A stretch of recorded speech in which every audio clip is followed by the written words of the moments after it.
Dhe në sistemin e mbrojtjes të Ukrainës, që deri tani është 35 miliard të shpenzuar, pra duke u vendosur gjitha këto së bashku, but also to deter the Russians post a peace deal / dhe qëllimi është pra që të imponohet rusëve në një marrëveshje paqe për gjithë. Është pyetje nga CNN. Thank you so much. I want to follow up on what you just said about the strikes in Iran, but first can I ask you on Article 5? A besoni se artikulli 5 është një subjekt i interpretimit? Artikulli 5 është shumë i qartë dhe ne gjithmonë kemi thënë dhe kur kemi hyrë në detaje. Dhe pse jo? Nuk duam të bëjmë sekretarët tanë më të zgjuar. Ju i përgëzuat sulmet e Shtetit Bashkuar Amerikës në Iran. Ka patur pyetje nëse ato realisht arritën ta dëmtonin sistemin e pasurimit të uraniumit në Iran. A keni shqetësime nëse ajo çfarë ndodhi fundjavën e shkuar? Shtetet e Bashkuara të Amerikës bën atë që askush nuk mund ta bënte në botë. You are 25% of world economy, you are by far the biggest 25% e ekonomisë së botës. Vetëm Shtetet e Bashkuara të Amerikës janë të aftë për të bërë një sulm të tillë. Me pilotët e tyre, me pilotët e britanik. Dhe sigurisht që vetëm Shtetet e Bashkuara mund të ndërhyjnë kaq thellë në këto sisteme të pasurimit të uraniumit në Iran. Dhe askush nuk ka këtë hapësirë. Dhe kjo është lideri.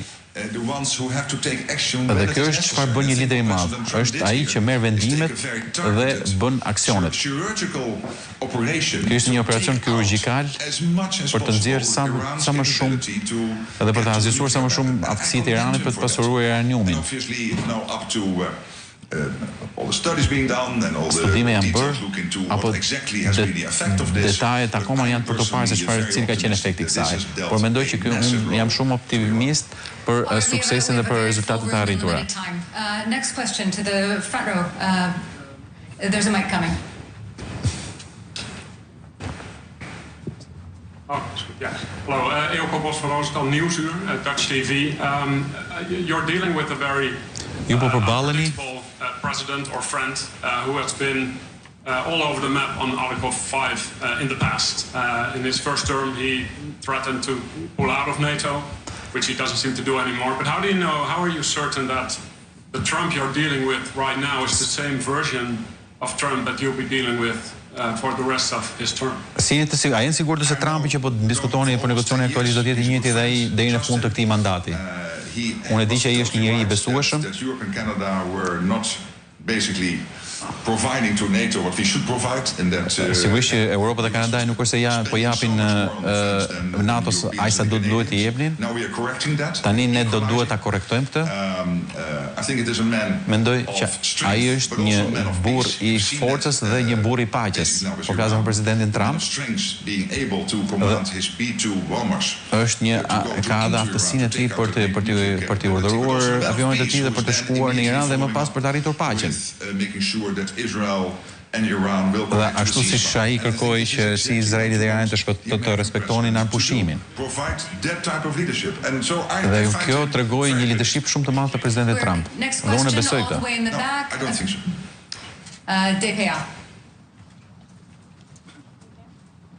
Ansgar, the German press agency DPA. Secretary General. We were speaking. Here. There you are. No. Yeah, in fact. I cannot see you. I can only answer the question if I see you. Can you stand up? Oh, you're really in the back. Sorry, yeah. Please. Thank you. Secretary General, I would like to come back to Article 5. Did President Trump promise in the meeting that he would stand by the allies until the end of his term? A premtoi zoti Trump që do të qëndrojë në aleancë deri në fund të mandatit të tij? Can I ask you, and not you, you're a journalist, so you are free to ask all those questions, to some politicians in Europe and Canada to stop worrying. The United States is totally committed to NATO. The United States Shtetet Bashkuara të Amerikës janë totalisht angazhuar tek NATO. Sa mendoni duhet që Shtetet Bashkuara të Amerikës ta deklarojnë këtë? Për të treguar qëndrueshmërinë e tyre në raport me NATO. So let's look for another country. Pa le të shohim për ndonjë vend tjetër. Iceland, the Netherlands, France or Canada for the next half year to answer that question. Le të shohim nëse vendet e tjera të aleancës do t'i përgjigjen kësaj pyetje. Franca, Kanada apo Islanda, nëse ata do të jenë deri në fund të këtij mandati të NATO-s. Hello, you described in the communique Russia as a long-term threat. Ju e përshkruat Rusinë si një kërcënim i afatgjat. No. Cili do të jetë qëllimi për të arritur një marrëveshje? Sigurisht. Nëse jeni një afatgjat, një kërcënim afatgjat, jeni edhe një kërcënim afatshkurtër. The woman in the white shirt with the glasses.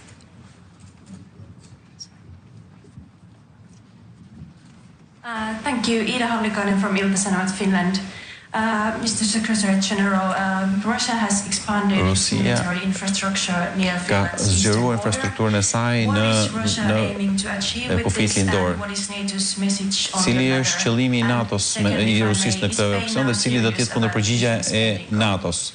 Yes, on the last question, I believe so. I don't know if there's disagreement to disagree that they think they can use it. Gjëra që ne bjem dakord për mos të qenë dakord. NATO is saying it has to be 3.5, like for all the other allies.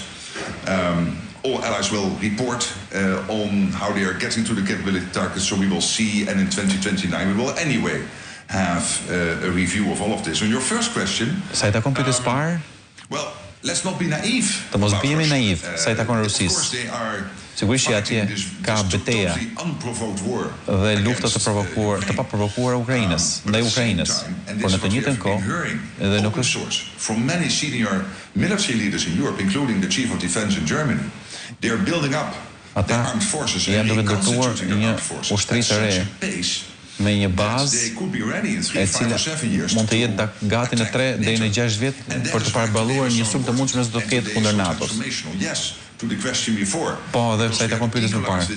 Ne jemi duke barazuar këtë investim të NATO-s për 5% edhe në vend të Shtetit Bashkuar të Amerikës. Russia threat short term, long term. Ne dim që sido që të jetë kërcënimi i Rusisë, afatgjat dhe afatshkurtër, ne duhet të jemi të gatshëm, duhet të jemi të sigurt që ne mund ta bëjmë veten tonë dhe ne këtë po do mundohemi ta bëjmë. Sacha from the public TV station of Japan, thank you. My question is about the IP4 countries, but which were here in The Hague. But so I know you've been mentioning that you won't lecture the whole world, but since you were able to make this historical decision today, do you think this would trigger other countries like the IP4 countries to think twice about their threats around them and their defense spendings? Well, we have this close cooperation. Yesterday, jemi sërish duke pyetur për çështjen e aftësisë të vendeve për të përgjigjur vendimit të marrë sot nga NATO që vendet anëtare të NATO-s para të kenë 5% të buxhetit të tyre të investuar në mbrojtje. Pyetja ishte nëse do të ishin të gatshëm edhe vendet e tjera ta shikonin kërcënimin që mund të jetë në horizont për të përgjigjur kësaj sfide. And the Indo-Pacific are getting more and more connected. Look at North Korea being so closely involved now. Shikoni Korenë e Veriut që është shumë afër jush. Në mënyrën se si ajo po angazhon ushtarët e saj në territoret europiane për të bërë betejën kundër ushtarëve të Ukrainës. It's very much focused on innovation, very much focused on e gjitha ka të bëjë me sistemin e mbrojtjes, me prokurimet, me teknologjinë. Ne po shikojmë me kujdes çfarë ndodh në paqësor, çfarë po ndodh në Atlantik. I must say, when I'm speaking to the leaders, and I was visiting Japan, me liderët edhe të Japonisë, me ku aty ku do të shkojnë në ku ishte në prill. At the G7. But also the leaders of the Republic of Korea, Australia, and New Zealand, they all are very much aware that, of course, part of having deterrence is that you spend enough on it. Është që vendimi është që të vijohet të shpenzohet gjithnjë më shumë për sistemin e mbrojtjes. Të bëhet sa më shumë të jetë mundur, por nuk është në dorën time që të imponojmë